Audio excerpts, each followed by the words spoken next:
वाह वाह वाह वाह वाह वाह, क्या बात है पवन भाई यार, इससे का तो इंतजार था हम लोग को, इसी चीज का इंतजार हम लोग कर रहे थे। पूरा भोजपुरी इंडस्ट्री, आपके फैंस जो कि पागल हुए थे जे आखिर पवन भैया के गाना काहे ने खियावत, पवन भैया के पोस्टर काहे ने खियावत, पावर स्टार पवन सिंह के कोनो अपडेट काहे ने खियावत। तब भैया पवन भैया के अपडेट फाइनली आ गई बा।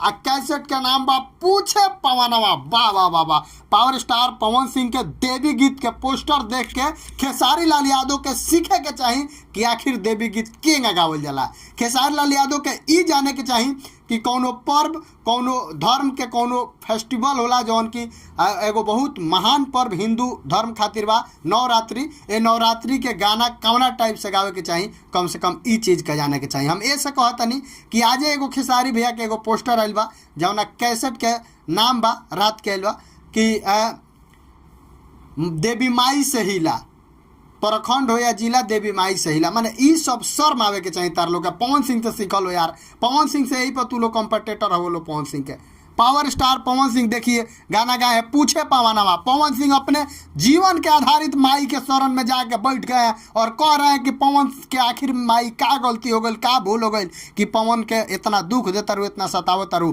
पूछे पवनवा, क्या जबरदस्त कॉन्सेप्ट जो है कि पावर स्टार पवन सिंह लेकर आए हैं। हम बता दी कि ये गाना के फीमेल काम करे बड़ी चांदनी सिंह। गाना के म्यूजिक डायरेक्टर के नाम बा सरगम आकाश। सरगम आकाश जौन की लखनऊ वाला स्टूडियो पर पावर स्टार पवन सिंह के घर है, वो जी काम करता रहा। बहुत बेहतरीन म्यूजिक डायरेक्टर हो सरगम आकाश। आ सरगम आकाश के में म्यूजिक बा। एक और बात बता दी कि पंकज बासुधरी के लिखल ही गाना है। ये गाना के परिकल्पना बा दीपक सिंह के। बता दी कि अमित सिंह विक्की सिंह के देख रेख में गाना कल गई बा। गाना माँ अम्बे भक्ति से आवता है, यानी पावर स्टार पवन सिंह के आपन कंपनी से। भैया जब भी पवन सिंह के आपन कंपनी से गाना आवेला पूरा रिकॉर्ड तोड़ के व्यूज आवेला। काहे कि रउआ सबके पता होई कि माँ अम्बे भक्ति से जौन भी गाना आइल बा पवन सिंह के वो इतिहास रचले बा। आ उ गाना बहुत बड़ा इतिहास रच के बहुत बड़ा बड़ा गाना बनल बा। तो ई तो भाई सबसे बड़का खुशखबरी ई बा कि पावर स्टार पवन सिंह के अपना चैनल से माँ अम्बे भक्ति से ई गाना आ रहल बा। बाकी एक और बात बता दी, यही में पावर स्टार पवन सिंह के रियल माने जीवनी दिखे के मिली, देखे के मिली रहुआ सबके। यही गाना में संजय वर्मा तमाम लोग बैठ के यही गाना में काम कैले बा। काहे कि ये गाना के वीडियो भी बहुत बेहतरीन तरीका से शूट कल गई बा। आ बहुत सुंदर गाना बा, स्लो गाना बा, स्लो मोशन के गाना बा। जे भी गाना सुनी एक बार सुनला के बाद से पूरा मिजाज एकदम गदगद हो जाई।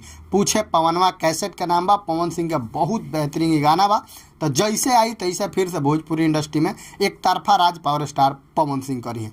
बाकी जितना लोग पावर स्टार पवन सिंह के जाने पहचाने सुने वाला बा सब लोग खातिर ये बहुत बड़ा खुशखबरी बा कि पवन भैया के एगो एल्बम आ गई। मिलता है अगला वीडियो में, तब तक खातिर नमस्कार।